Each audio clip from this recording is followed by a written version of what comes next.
Hi, this is Ricki Spencer and welcome to Quests by Community. And today our special guest is Alex Lee. They are an incredible person. They are heavily involved in the trans and gender diverse community. They run a lot of great workshops in writing through the creative spaces. Welcome, Alex. Thanks for having me, Ricki. Tell us about your journey into writing. Well, so I'm trans. I was really shy. I'm still really shy when I was young, and I guess was quite socially isolated. And being a gender diverse kid didn't help with that. So bullying and stuff like that. I grew up in the 80s in Perth, and so I escaped a lot into books and into my imagination. I think we've talked about this before as absolutely, yes, we did. We shared a lot. And the 80s, everyone. We love the 80s. Yeah, fantastic. I wish we could all go back there. Oh, good. Yeah. So I guess I told myself a lot of stories, kind of that sort of rich, imaginative world of a kid, and read lots of books. And I used to write stories. I guess as I got older as a child, I struggled more and more with social anxiety and also gender and sexuality stuff was getting harder. Once I was sort of 11, 12, starting to come into high school. And I stopped writing my little stories at that time. But I think reading, which isn't so, I guess, expressive or demanding of, or perhaps so perfectionist and inviting of the critical voice, remained easy and accessible. So, and really, this is a cliche, right? But I think a lot of the queers say how maybe, that books kind of save them. I remember when I was starting to write, when I was very young, I would write my ideas, and then I would kind of code my ideas because I was scared that my parents would find them and read them. So I created codes for my characters so that they wouldn't get that I was talking about in those days we didn't have a language for trans, but then it was like a transsexual, but I had to code it because even though it was myself, I did not want my parents, but it was my way when I was 13, 14 to kind of explore that space. Did you do anything of that sort of thing, or did in any of your early works in your early years? Oh, that's interesting. I'd stopped writing. I'd sort of just clammed up by the time I was 13, 14 because puberty and being a teenager at high school with other kids was difficult. And there were no other queers like visibly around me, that thing which I think a lot of people kind of our age experience. But I used to, this is like my private world, but I used to make up stories in my head. So I didn't write them down, so they stayed private and secret. And in these stories, in which of course I was the star, I kind of played with my pronouns because I wasn't very comfortable with, she, her pronouns. And I guess I played with what I could do really with my body and with gender in a way that obviously couldn't be made real in the world. So yeah, I guess a bit of resonance there with what you're talking about. So when you were creating the worlds that you lived in, where you had a major play of affirming yourself, how did that help you get through the other world, like the school space? And that did that help somehow that you could be Alex, the Alex that you felt was you in your world?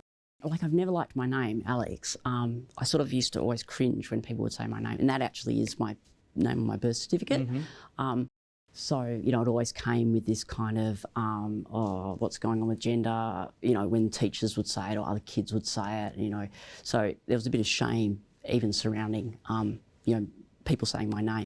I don't know, I feel like I've heard other trans people say this, that rather than having a really strong identity, I sort of had a bit of a blank or an amorphous space where I would have been, because I felt maybe that was a way of dealing with so much shame and so much sort of confusion and sense of ambiguity and sense of how I couldn't see myself and I didn't know who I was, and I was sort of ashamed, and I would have been doing kind of weird sort of splitting kind of denial things in my mind, blah, blah.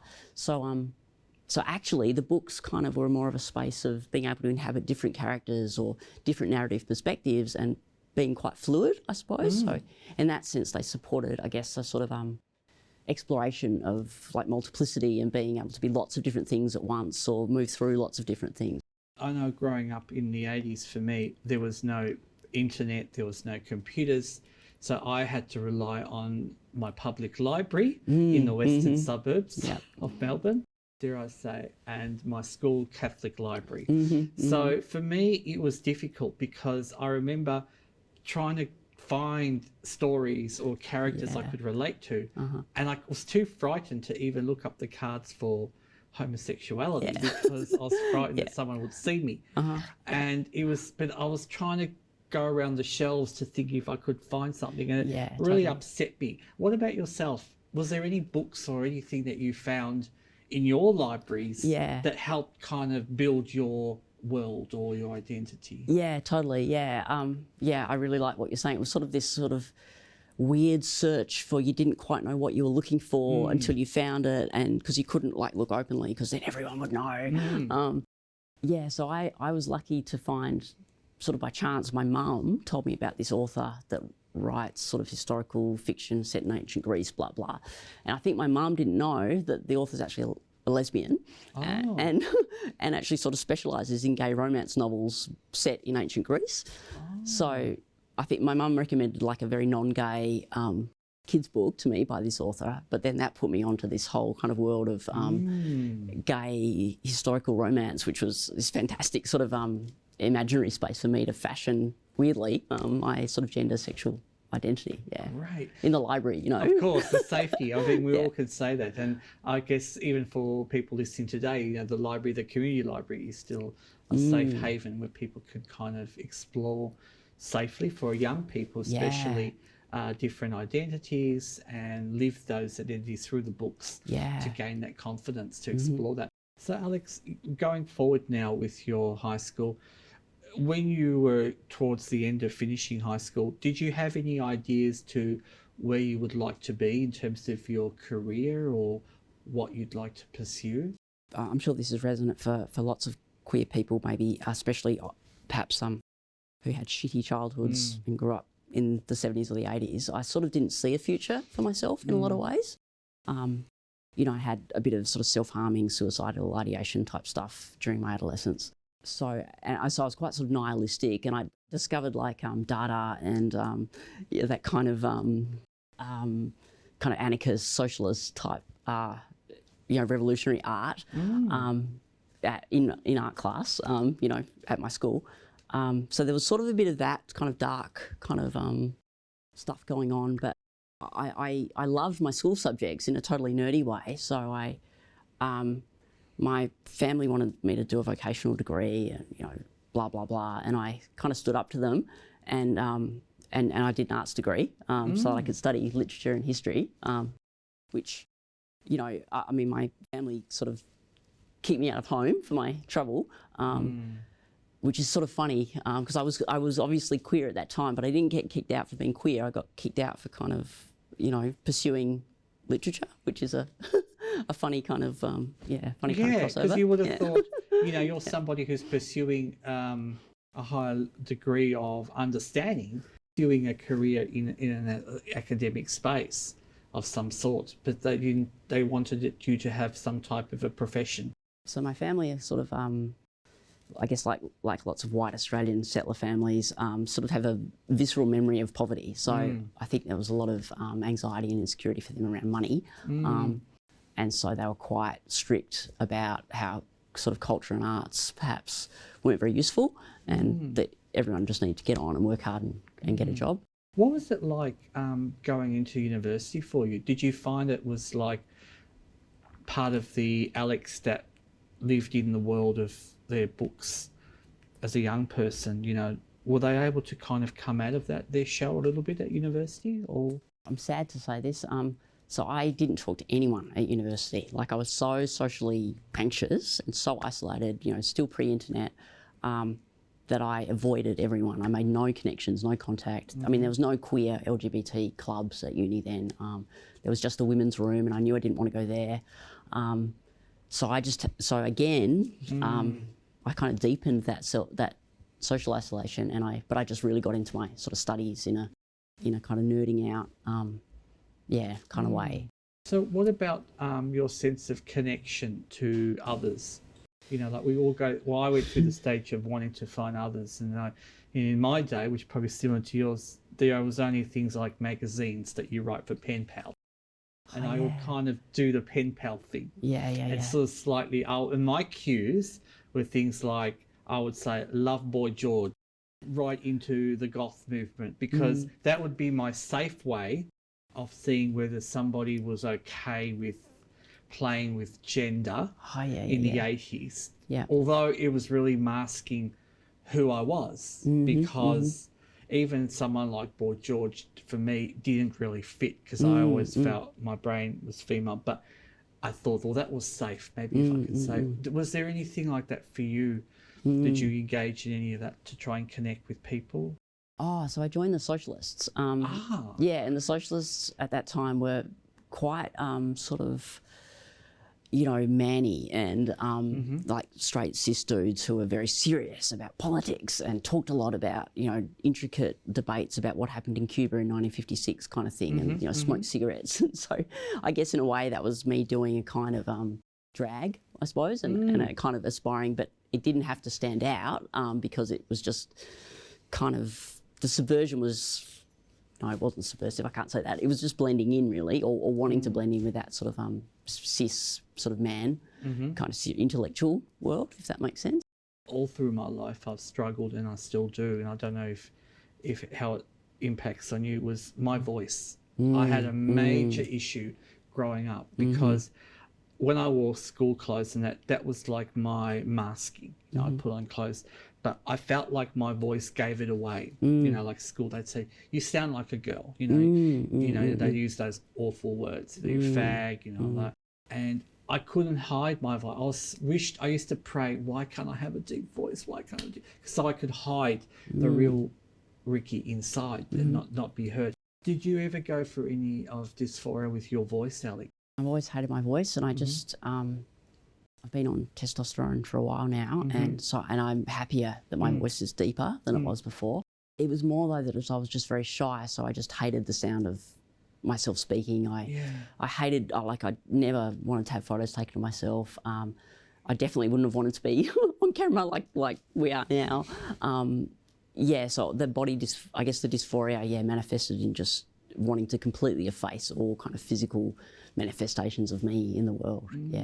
I ask you that because now I want to take us to the work of writing and the work that you heavily involved in the community of the non-binary trans writing spaces. I have found that with voice, that my power has come in accepting myself is through writing and collaborating and sharing ideas from other transgender first people. Can you tell us a little bit about how you got involved in these spaces and I guess talk through how it does change lives? Yeah, well, totally. So writing for me has been much easier than speaking because it's sort of disembodied. The writing projects, which I guess I'll come to, I'll name them in a sec, but the precursor to that is a little bit of the work that we were doing together, which was like meeting people and just speaking and having conversations. Before we met, I was doing that a bit at, the old Hares and Hyenas, the current Hare Hole, in person, and we were just getting together. I took over from a group that someone else started called Gender Culture Conversation. I think that started in 2018, and that person wanted to move on, so I sort of took that on. And then we met and we morphed it into what we call Dissident Voices. And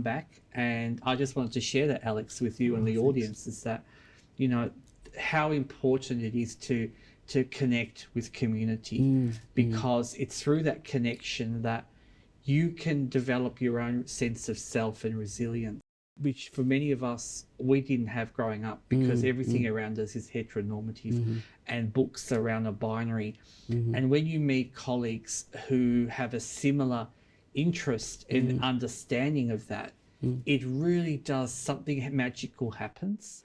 So please tell us more. Yeah, so what we were doing, we were sort of just having conversations with people. Sometimes you do a little interview with someone in the community. Then we'd have questions and a chat, and everyone would get to share, and listen to each other and kind of develop ideas together. And that was all happening kind of verbally.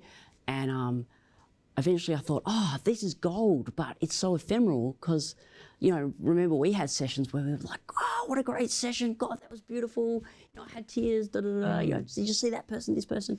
But there was no artifact of it. It was kind of gone, at the end of the session.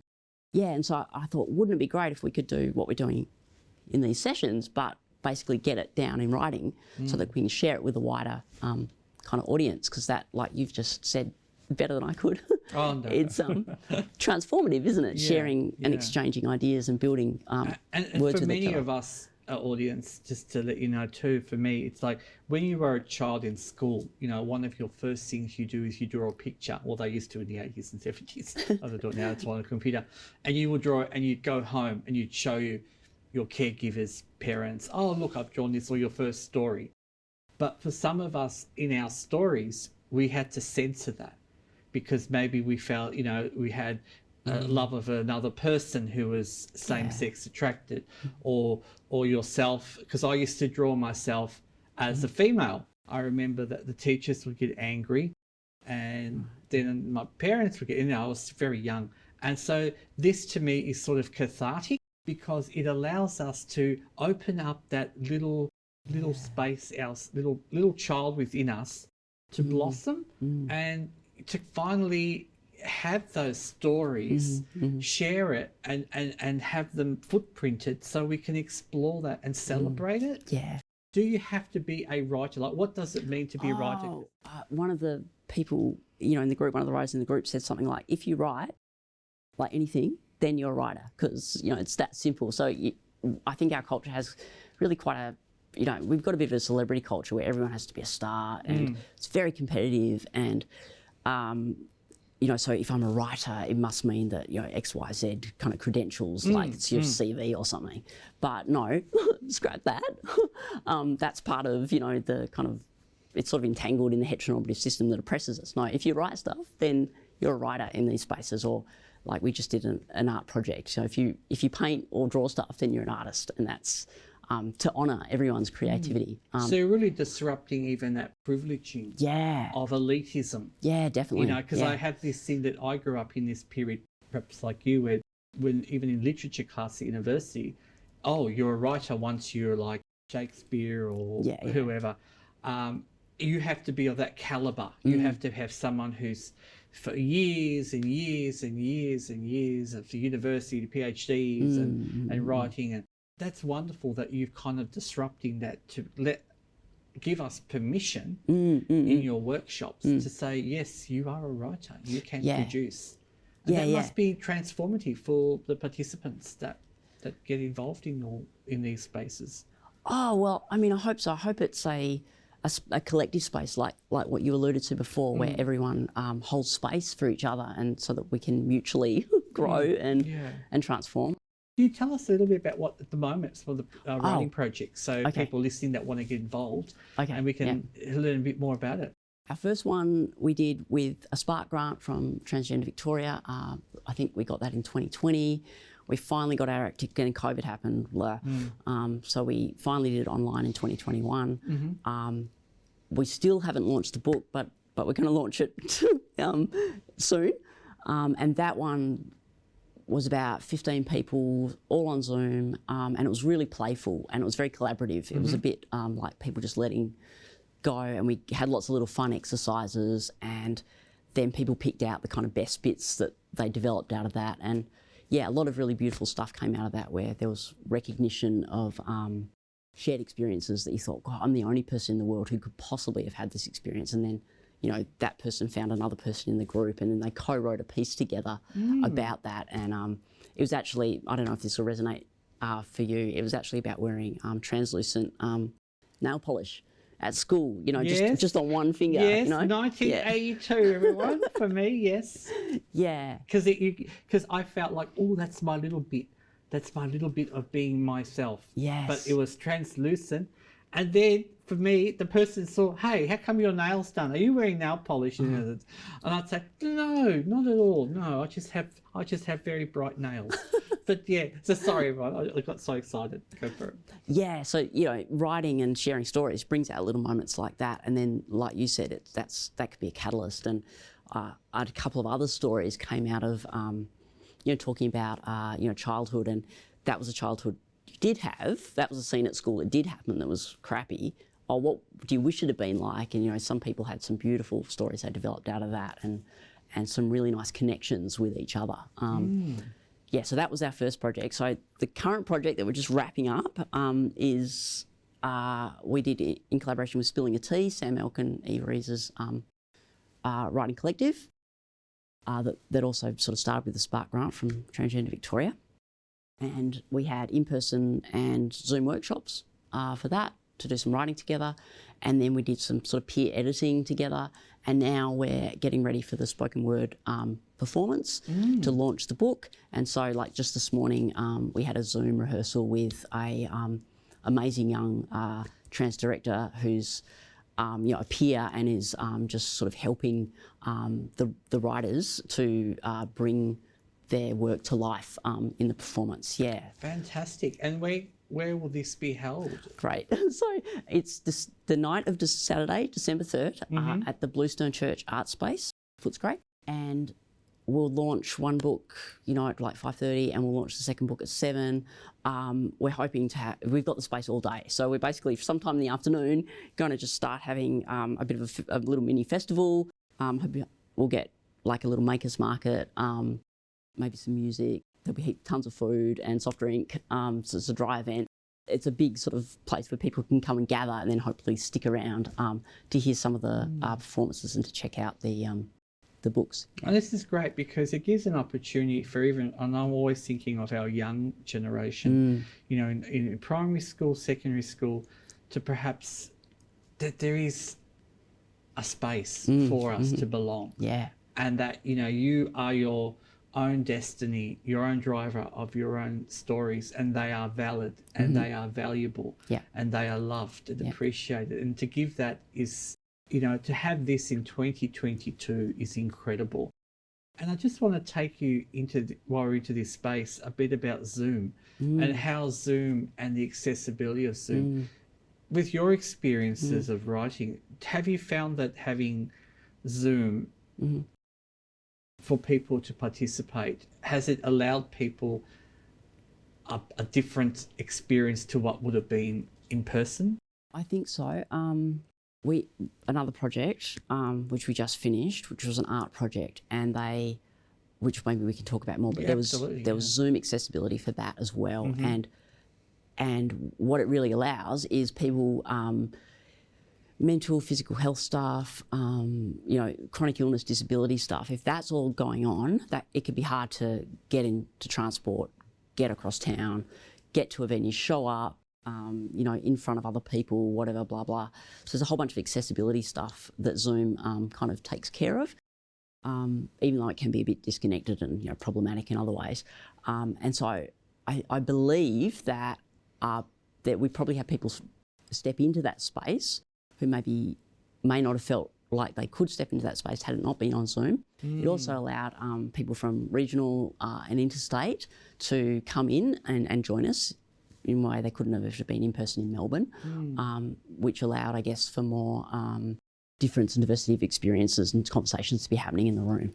Absolutely, because I think that where one lives in their sense of place and their own sense of safety is shaped by that experience. And to then be in like a circle of community to come together and share some of those experiences can help all of us understand that kind of journey that we're all on. And for me also, Zoom and other people I've spoken to have said that when you feel different because you look a little bit perhaps different, and it allows that sense of, well, I'm going to be on Zoom and I don't have to worry about that. How am I going to get to the space? Am I going to be abused? Am I able to get safely home? Because I can control that environment. And therefore the time I'm on Zoom is so much more valued because I don't have to think, oh my God, how am I going to get home? How am I going to get home safely without any incident? So that's what I love, the beauty of the Zoom. And I know working in spaces and talking to a lot of people from our community, they really value it because it's really been empowering. The art is another one that I think a lot of people are interested in. And I'm one of those people, Alex, that love art, but I feel I cannot do art like draw. Tell us a bit about the art projects that you had going. As part of my volunteering with the Shed, I do some, I do Shed Book Club, and I do some creative projects. So I collaborated with Quiz Draw This and Art Kind, who were both based at that time in Marybeck, or used to be called Moreland. So it was a council-funded space. So it was place sort of located, but people, of course, the trans community don't conveniently organise themselves around municipalities, so people came from everywhere, which was lovely. So the Quiz Draw This ran life drawing workshops, but there was also a lot of contour drawing and like drawing movement and really playful kind of stuff. And then the Art Kind ran kind of expressive painting workshops. And we had our launch event last Sunday, October 16th, at the Newlands Community Centre.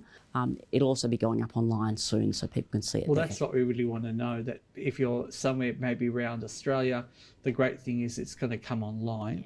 And are there any projects, I guess, as we move on to the Shed in a minute, in terms of the arts spaces for transgender diverse folks, is there any that you feel that will be coming up in the future that you're looking at developing? Or? Oh, well, the Shed has another art project this year, and they are, I think their launch is November 3rd, is the quiet launch, so it's sort of sensory aware launch, and then the sort of big noisy launch is on November 4th, and that's called Euphoria. So that's trans artists have all submitted their work, and that'll be taking over the hair hole for like all of November. For people who are listening, what is the Shed? Okay, so the Shed started in 2008, and it was called the FTM Shed.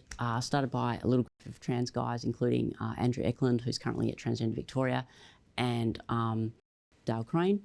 And both of them have actually got interviews on Bent TV in the sort of archives in 2014. They had quite a big Facebook presence, I think, and they also did stuff like binder program and supporting people with housing and stuff like that. But it was quite small back then, and gradually they got not-for-profit status incorporated, stuff like that, and they started bringing in more of their systems. And so now today, what's that? 14 years. Yeah, so now it's called the Shed because, of course, our gender community has shifted around in that time. Lots of big changes have happened, across that time. So now people today, are across a gender diverse spectrum. So now, so it's just called the Shed. It's for trans men, trans mass people, non-binary and questioning people, assigned female at birth. And they run a number of activities. So they have a big private Facebook group, over 1,400 people. That's a sort of peer support online space. They have monthly peer support meetings. They have monthly subsidised gym club. They have monthly book club. They have an annual camp that they run. And I feel like I've forgotten something, but and those extra cultural activities and social events. If someone's watching and they may have some accessibility needs, will that space cater for somebody who may have? So the peer support meetings are hybrid, so you can come in person or you can join on Zoom. The book club meetings are also hybrid. You can come in person and join on Zoom. And the cultural events have accessibility options. What about older people? Is that sort of welcomed in the Shed? The Shed is totally intergenerational. Probably from 20s to 50s is like the average age span of people who join in the Shed. And some of those workshops as well that we were talking about before. Yeah, there's a fantastic, fully intergenerational. Can people come and volunteer? Oh, Is that yes. something would the shed be looking for? Oh, the shed is always looking for volunteers, and what's really nice about the shed as well, actually, is lots of space for volunteers to kind of bring their own interests, initiate their own projects, connect with their own particular thing that they love or their own particular sort of small community in the shed space. Equally, our writing projects, we're always looking for more writers, more artists to come on board and to help us make things happen. Hopefully the takeaways today for our session is that people can become involved, and Yes, please. everyone, we're all writers. Yes, and you're yes, hearing we it are. from someone who is well known in the writing community and gave me, someone like me in my 50s, the confidence to be who I am today. Your footprints in terms of the next 6 to 12 months, where do you see yourself? We are talking about having like an online literary journal. It sounds a bit highbrow, and we're not highbrow, we're very community. So sort of literary magazine for trans writers, where we can publish work, where we can share resources, where we can sort of have a bulletin board, stay in touch. So that's a project we've got in the pipeline. And I am also really excited about doing something, I guess, for neurodivergent, disabled, chronically ill, trans folk. That's something I think we share a passion in, because that's our lived experience. Yeah. So we're talking to our little tiny team about what we might be able to concept in that space. So if someone would like to join us, please get in touch. Well, there you go, everyone. There's no excuse now. We need you, we want you, and come and join our community and make a change, because I can speak from my experience is that when you could put yourself out there in a community, you're not alone, and you then start to really feel connected, and that's something that, for the first time in some of our lives, it's so important. And thank you so much, Alex Lee, for coming on today, and wishing all our audience well. This is Ricki Spencer, Quest by Community.